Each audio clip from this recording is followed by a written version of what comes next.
প্রাণ গোবিন্দ আমার অনেক প্রবোধ দিলেন, সান্ত্বনা দিলেন। রাধে, তুমি ধৈর্য ধরো রাই, ধৈর্য ধরো, তুমি অধৈর্য হইও না। সবুরে মেওয়া ফলে, ধৈর্যের বহুগুণ।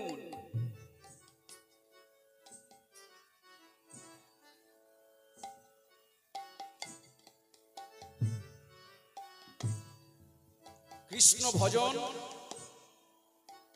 কৃষ্ণ সাধন, এই কৃষ্ণ ভজনের এমনি রীতি। কাঁদতে কাঁদতে তাই তার জন্ম যায়।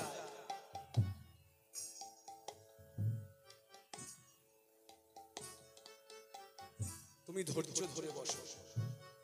অনেক প্রবোধ সান্ত্বনা দিয়ে প্রাণ গোবিন্দ আমার সান্ত্বনা করিয়া শ্রীরাধারে কিবা সান্ত্বনা করিয়া শ্রীরাধারে আরে নিশি শেষে গেল কৃষ্ণ নন্দের মন্দিরে রে, গেল কৃষ্ণ নন্দের মন্দিরে। আর শেষে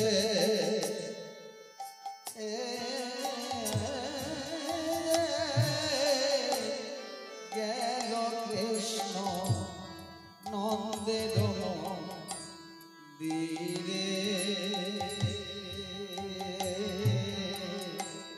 নন্দের মন্দিরে।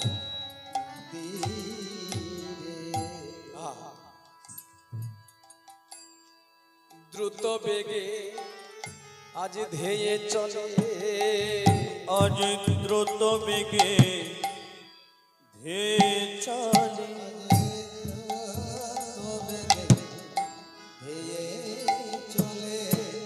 প্রাণ গোবিন্দ আমার রাধার তরে দ্রুত বেগে আজ ধেয়ে চলে। প্রাণ গোবিন্দ আমার তার তালে ওই দ্রুত বেগে ধেয়ে চলে। আরে কৃষ্ণ গেল নন্দের মন্দিরে, ওই না কৃষ্ণ গেল নন্দের মন্দিরে। আহ রাধে রাধে। কেন আজ তরা করে নন্দের মন্দিরে কৃষ্ণ গেল কেন? মন্ত্রণা করলেন, রাই কলঙ্ক ঘুচাইতে উপায় ভাবিয়া চিতে। প্রাণ গোবিন্দ আমার রাধারানীর কলঙ্ক ঘুচাবার জন্য তিনি মনে মনে স্থির করলেন বুদ্ধি। হ্যাঁ রাধে, তুমি ধৈর্য ধরে বসে থাকো, এই আমি চললাম। কি বুদ্ধি করলেন না, কপট রোগ, কপট রোগের যন্ত্রণাতে আকুল অন্তর, ছলনা করে তার ব্যাধি হয়েছে। প্রাণ কৃষ্ণের ছলনা করে তার ব্যাধি হয়েছে, অসুখ হয়েছে, কপট ব্যাধি, ছলনা, নকল ব্যাধি। আজ সেই ব্যাধি, সেই কপট যন্ত্রণার মা যশোদার কোলে চেপে আজ ছটফট ছটফট ছটফট করতে লাগলেন প্রাণ গোবিন্দ আমার। প্রাণ যায় মা, মরি মরি মাগো মরি মরি। ধরিয়া রানীর গলে করে ছটফট আমার প্রাণ গোবিন্দ। মা নন্দ রানীর গলা ধরে ছটফট ছটফট করে, মা বাঁচাও বাঁচাও, আমার প্রাণ গেল। হ্যাঁ, হঠাৎ করে মা নন্দ রানী যশোদা বলছে, বাবা এ কি তোর, এ কি হলো? হঠাৎ করে এমন কি তোর ব্যাধি হলো যে তুই এমন ভাবে অসহ্য যন্ত্রণায় ছটফট করছিস?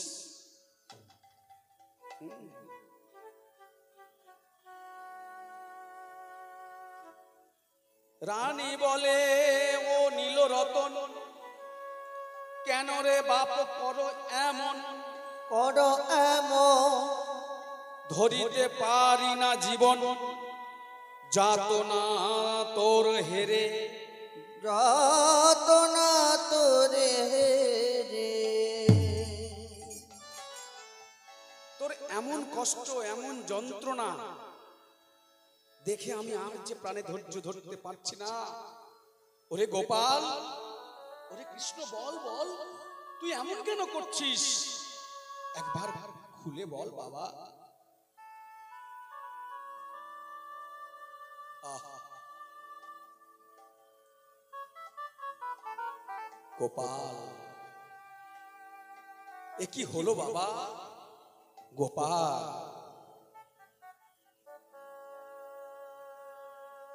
আহা, বল, একবার খুলে বল। ওরে ধরে রানী বলে, ও নীল রতন,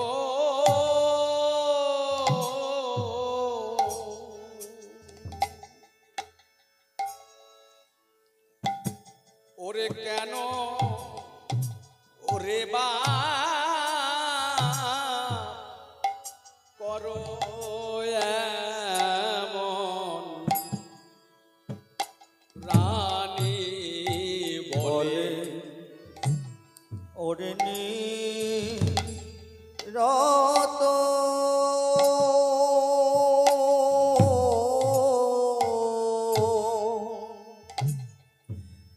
কেন রে বাপ করো এমন? কেন করো এমন? ও যে রানী বলে, ও নীল রতন, ও নীল রতন,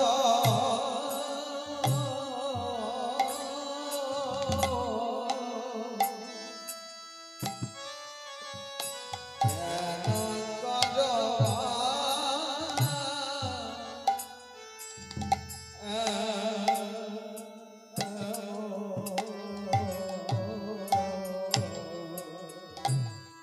আরে ধরিতে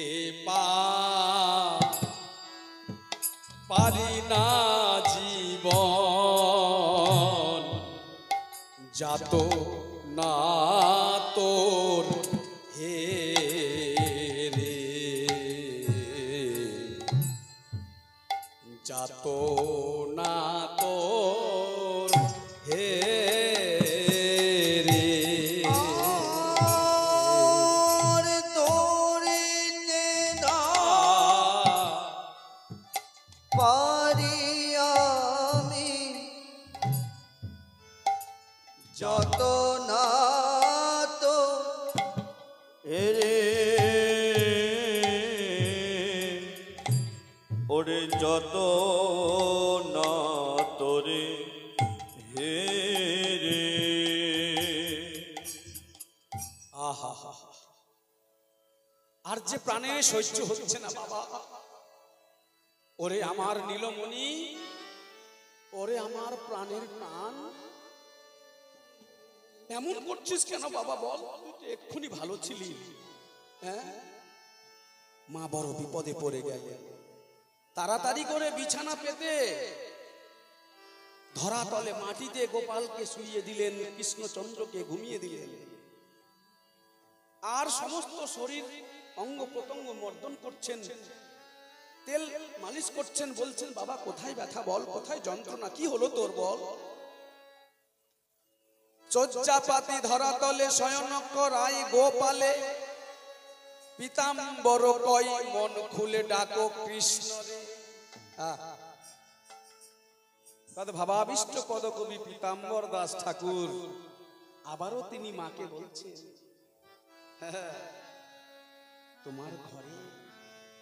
তোমার ঘরে যে গোপাল, সে যে বিশ্ব ব্রহ্মাণ্ডের মালিক, সৃষ্টি স্থিতি লয় প্রলয়ের মালিক, তুমি তাকে চিনতে পারলে না মা? মনে যায় সেই গানটি আমার, গোপালকে দড়ি বেঁধে রাখিস নে আর, ছেড়ে দে মা জননী, ওর ছেলেবেলা চলে গেলে তাকে তুই আর তো পাবি নে, ছেড়ে দে মা জননী।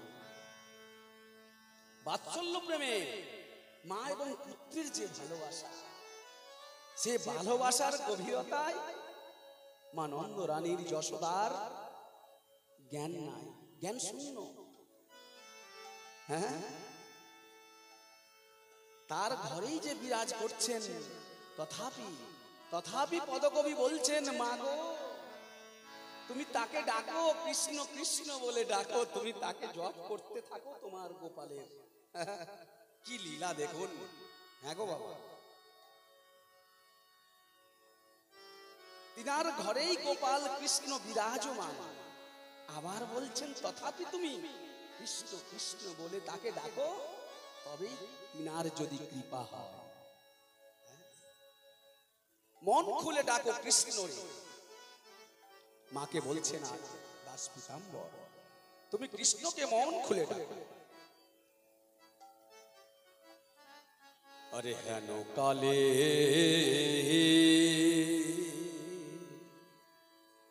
এবার সেখানে হঠাৎ করে নরহরি এসছেন, নরহরি বাজাতে ওঠ। আরে হেন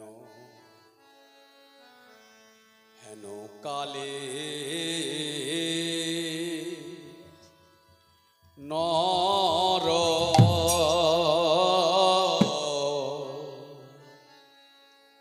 হরি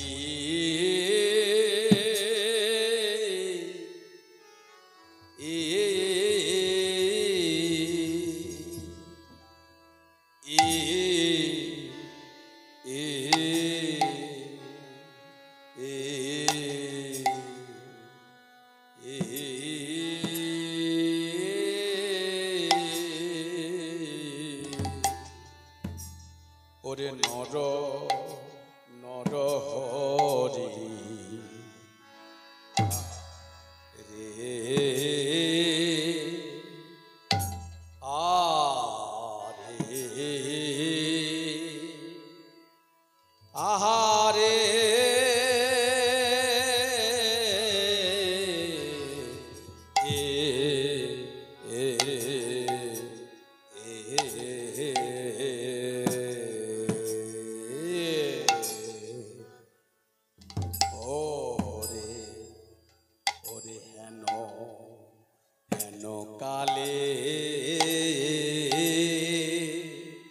নর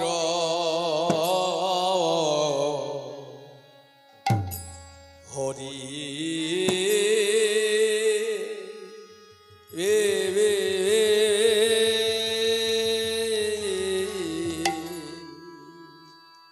ও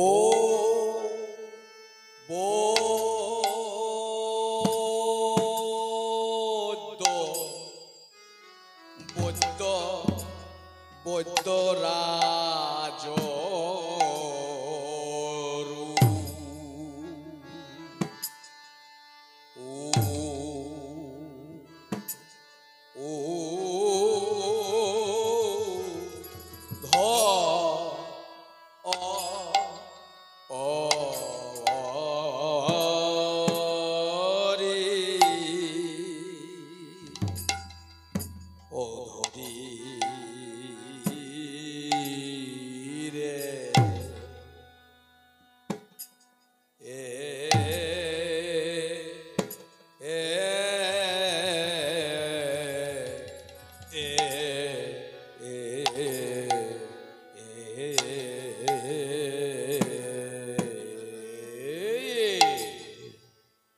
ওরে হেন হেন কালে নর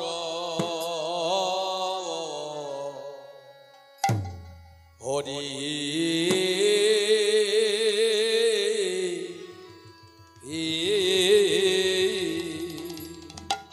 আজ বৈদ্যরাজ রূপ ধরে এলেন আমার নরহরি আজ যেন ছদ্ম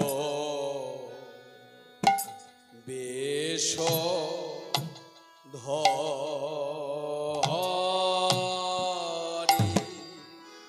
আজ হেন কালে এলে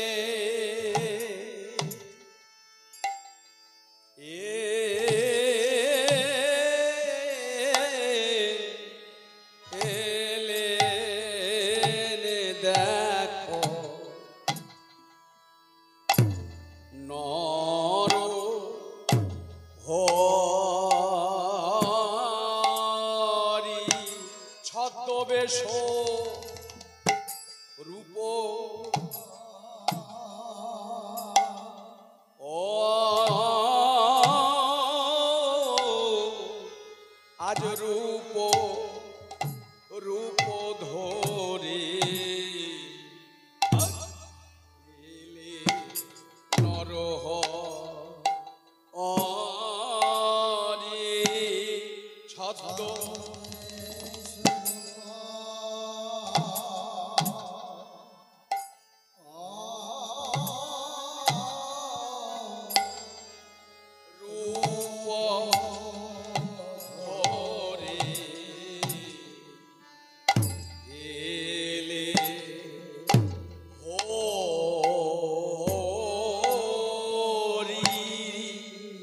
ছদ্মবেশে রূপ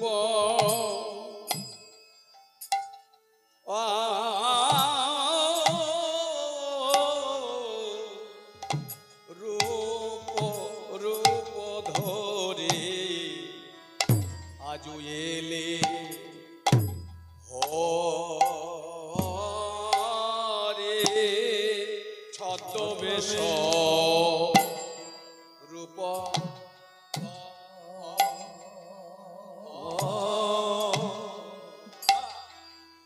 রূপ ধরি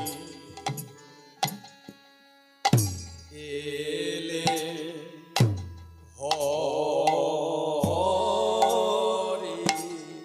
আজ গোপালকে রক্ষা করতে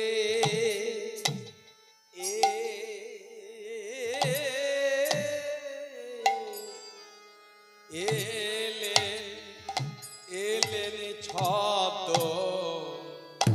বেশে হরি গোপালে বাঁচা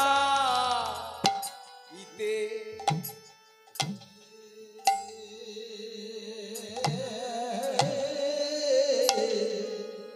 এলেন ছদ্ম বেশে নর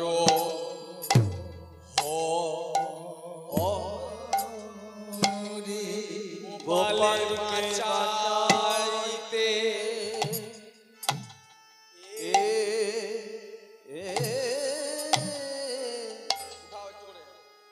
এলে আমার নর হরি গোপালে বাঁচা দিতে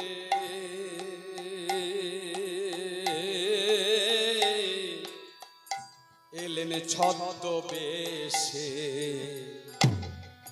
নর হরি গোপালে বাঁচা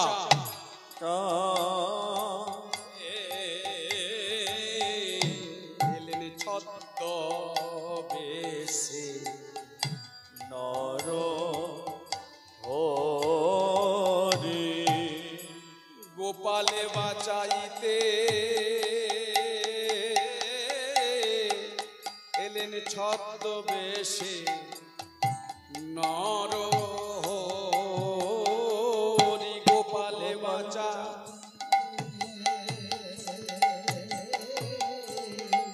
এলেন ছদ্মবেশে নর বাঁচাইতে এলের নর নর হরি গোপালে বাঁচাইতে এলেন ছদ্মবেশে নর গোপালে চাইতে ছত্র বেশে এলে হরি বাঁচাইতে ছত্র বেশে এলেন নর গোপালে বাঁচাইতে ছত্র বেশে নর হরি গোপালে বাঁচাইতে ছদ্মবেশে এলেন নর গোপালে বাঁচাইতে ছদ্মবেশে এলেন নর গোপালে বাঁচাইতে ছদ্মবেশে এলেন নর হরি গোপালে বাঁচা ছদ্মবেশে এলেন নর গোপালে বাঁচাইতে ছদ্মবেশে এলেন নর গোপালে বাঁচাইতে ছত্র বেশে এলে নর হরি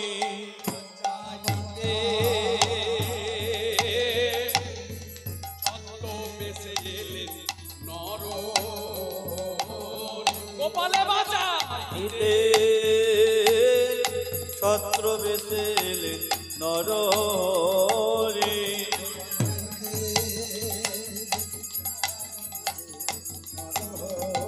গোপালে বাঁচাইতে ছদ্মবেশে এলে নর হরি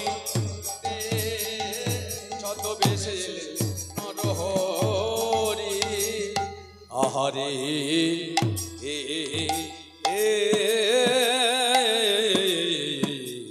হেন কালে নর জয় জয় শ্রী রাধে জয় শ্রী রাধে হেন কালে নরহরি বৈদ্যরাজ রূপ ধরি রূপ ধরি ব্রজ ধামে দেন দর্শন ভোজ দামে দিল দর্শন নরহরি আমার ভগবানের আর এক রূপ, আমার কৃষ্ণচন্দ্রের আর এক রূপ। হ্যাঁ, অনাদিরাদি গোবিন্দ তিনি এক রূপে মায়ের কোলে ঘুমিয়ে তিনি যন্ত্রণায় ছটফট করছেন, আর তিনি আর এক রূপ ধরে হ্যাঁ নরহরি বৈদ্য সেজে ওই কৃষ্ণচন্দ্রই ওই গোবিন্দই আমার বৈদ্য রূপ ধারণ করলেন। দুটি রূপ ধারণ করলেন, এক রূপে তিনি মায়ের কাছে ঘুমিয়ে ঘুমিয়ে যন্ত্রণায় ছটফট করছেন, আর এক রূপ ধারণ করে তিনি বৈদ্যের বেশ ধরে তিনি এলেন মায়ের ঘরে। মাকে কি সেই ঔষধাধি পথ্য দান করবে বলে, তার গোপালকে ভালো করবে বলে নরহরি বৈদ্য রূপ ধারণ করে। রূপ অতি চমৎকার ও ভালো, দীর্ঘ ফোঁটা তার, পরিধানে শুষ্ক যে বসন, জীর্ণ বসন, শুষ্ক বসন। কি বৈদ্যরাজের কবিরাজদের কি খুব একটা দামি পোশাক থাকে না, হাতে একটা ঝোলা, কিছু গাছ গাছরা, হ্যাঁ সেই বৈদ্যের বেশে গোবিন্দ আর একটা রূপ ধারণ করে এসেছেন। গোবিন্দ নিজেই নিজেকে ভালো করবেন লাগে আর ছলনা করছে। ওরে করেতে ওষুধ লয়ে জানো রাজপথ বয়ে, করতে ওষুধ লয়ে যাই রাজপথ ধরে,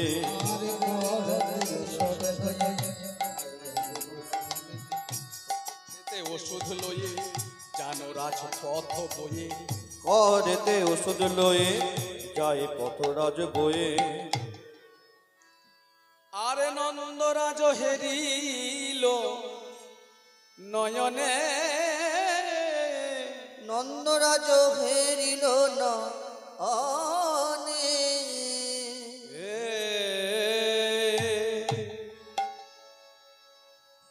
ওই বৈদ্যরাজকে দেখে পথ মাঝে নন্দরাজা দাঁড়িয়ে গেল। বৈদ্যরাজ বৈদ্যরাজ একটু কৃপা করে দাঁড়ান, আপনি একটু কৃপা করুন আমার প্রতি, কেন না আমার ঘরে আমার গোপাল আজ বড় যন্ত্রণায় ছটফট করছে, আপনি একটু কৃপা করে আমার গৃহে আগমন করুন। আর সেই বৈদ্যরাজ কেন গোপালের মতো অবিকল দেখতে গো বাবা। হ্যাঁ, নন্দ মহারাজ বড় যেন আজ আশ্চর্যান্বিত হয়ে গেছে। নন্দ মহারাজ দেখছেন তার রূপ, ও রূপ দেখি অপরূপ ভুলিল নয়ন কূপ, রূপ দেখি অপরূপ ভুলন নয়ন কৃপ, রূপ দেখি অপরূপ ভুলিল নয়ন কূপ, নয়ন কূপ। এক দৃষ্টি করে নিরীক্ষণে নন্দ রাজা এক দৃষ্টি করে নিরক্ষণে, আহা, সেই বৈদ্যরাজের রূপ দেখে নন্দ মহারাজ এক দৃষ্টি তাকিয়ে আছেন, কেননা সেই বৈদ্যের রূপ আর তার গোপালের রূপ যেন অবিকল মিলে যাচ্ছে বদন চাঁদের সাথে। মিলবে নাই বা কেন? সেই গোপালই যে এই বৈদ্যরাজ নরহরি রূপ ধরেছে। হ্যাঁ বাবা, আশ্চর্য। আর চমকে গিয়ে এক পলকে এক নয়নে তার বদন পানে চেয়ে নিয়েছে। আর এমন বৈদ্য তো আমি এমন রূপ তো কখনো জগতে দেখি না। মনে মনে ভাবে নন্দ,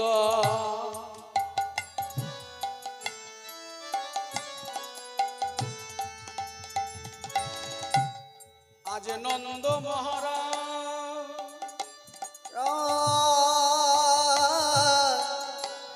নন্দ মহারাজ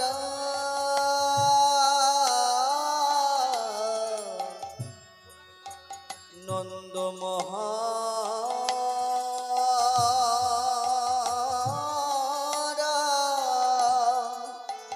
নন্দ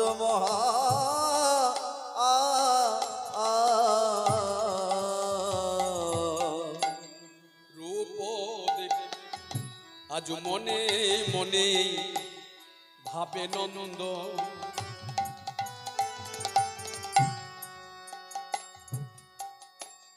হেরি প্রায় শ্রী গোবিন্দ, আজ মনে মনে ভবে নন্দ, হেরি প্রায়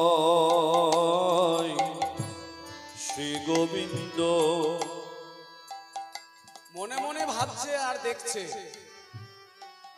হেরি প্রায় শ্রী গোবিন্দ, যেন অবিকল আমার গোবিন্দের মতো, আমার কৃষ্ণের মতো,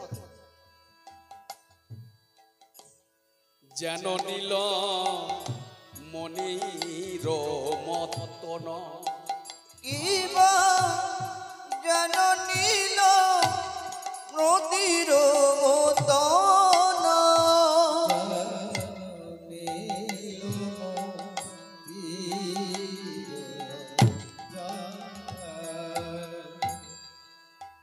যেন আমার নীল মনির মতন, যেন নীল মনির মতন।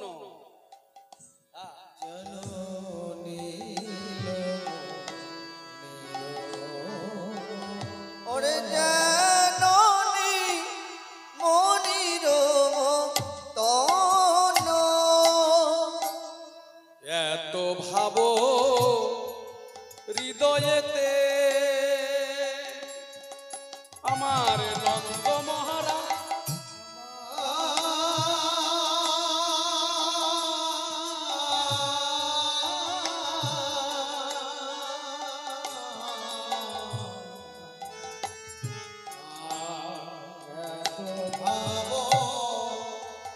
হৃদয়েতে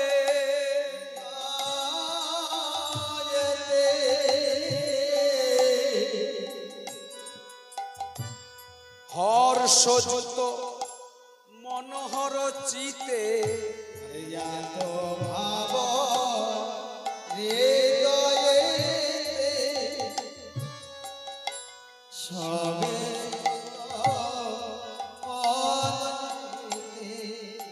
এ এত ভাব হৃদয়েতে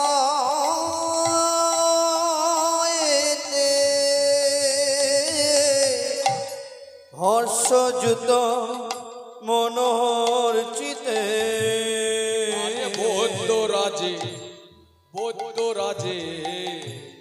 কহে ন বচন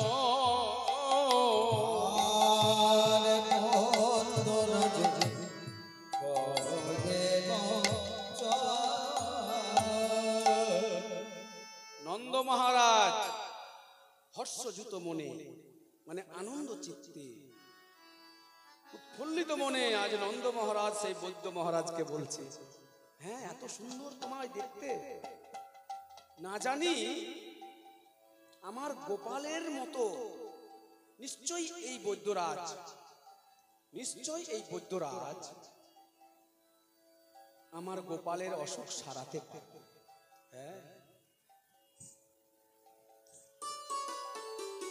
তাই নন্দ মহারাজ কি বলছেন, সেই হর্ষযুত মনে বৈদ্যকে বলছেন, তুমি মম গোপালের সুস্থ করো, তুমি রে মম সন্তান দেহ কৃষ্ণের প্রাণদান। ওগো বৈদ্যরাজ, তুমি আমার কৃষ্ণ, তুমি আমার গোপালের মতন, তুমি আমার সন্তান স্বরূপ, তুমি আমার ছেলের মতো, তুমি কৃপা করে আমার গৃহে গিয়ে চলো, গৃহে গিয়ে তুমি আমার গোপালের সেই ব্যাধি দূর করে দাও। হ্যাঁ, দেহ কৃষ্ণের প্রাণদান এই বাক্য রাখো রে আমার।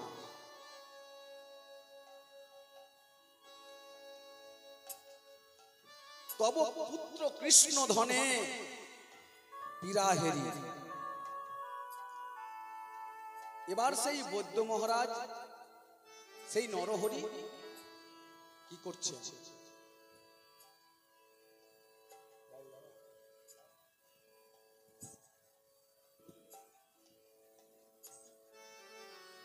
ওই বৌদ্ধ মহারাজ নন্দ মহারাজের কথায় প্রীত হয়ে খুশি হয়ে তার সঙ্গে সঙ্গে গিয়ে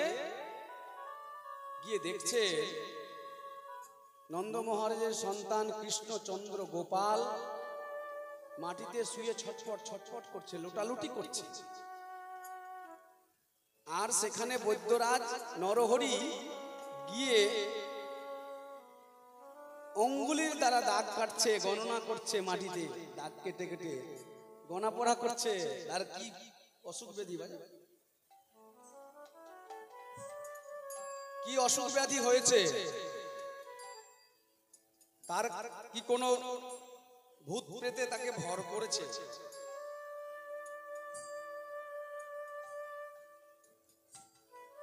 সেই বৌদ্ধ মহারাজ বহুক্ষণ পর বলছে,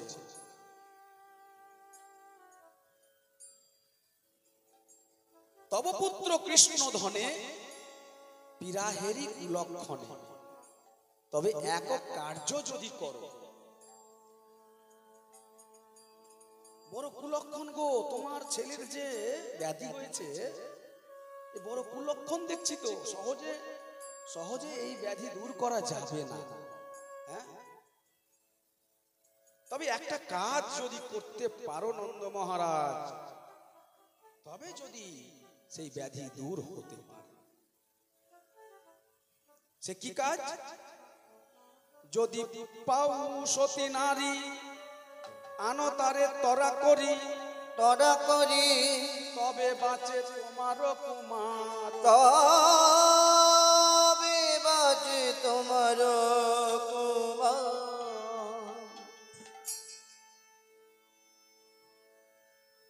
তবে একক কার্য যদি করো তবে বাঁচে তোমারও কুমারও। কি কাজ? না তুমি যদি একটি সতী নারী সাধ্বী নারীকে খুঁজে আনতে পারবে, সেই নারী রমণী কি করবে?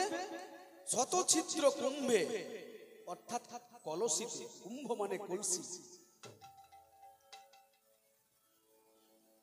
শতখানা ছিদ্র থাকবে কলসির তলায়।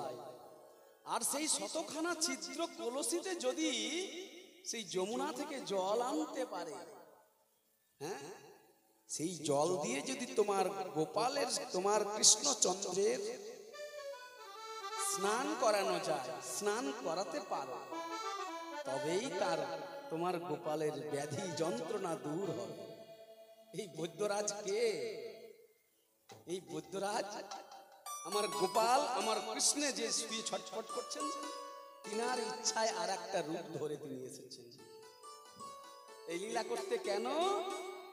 ওই সতী রমণী কে হবে? বৃন্দাবনের মাঝে কেউ পারবে না, রাধারানী হবে সতী রমণী। আর রাধারানীকে তিনি কৃপা করে ওই শতছিদ্র কলসিতে জল আনিয়ে তার কলঙ্ক মোচন করে দিলেন। এইটি হলো লীলার বিষয়বস্তু।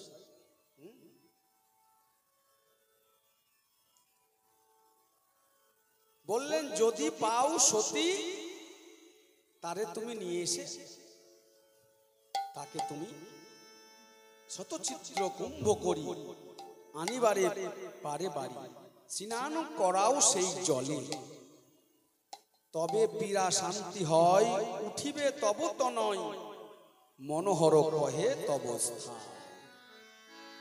পদকবি মনোহর দাস বলছেন, তবেই তোমার গোপাল যদি সুস্থ হয়ে ওঠে। হ্যাঁ, আহা,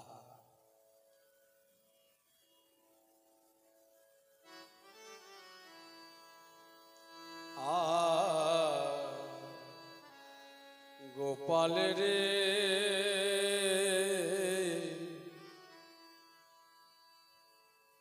গোপাল, গোপাল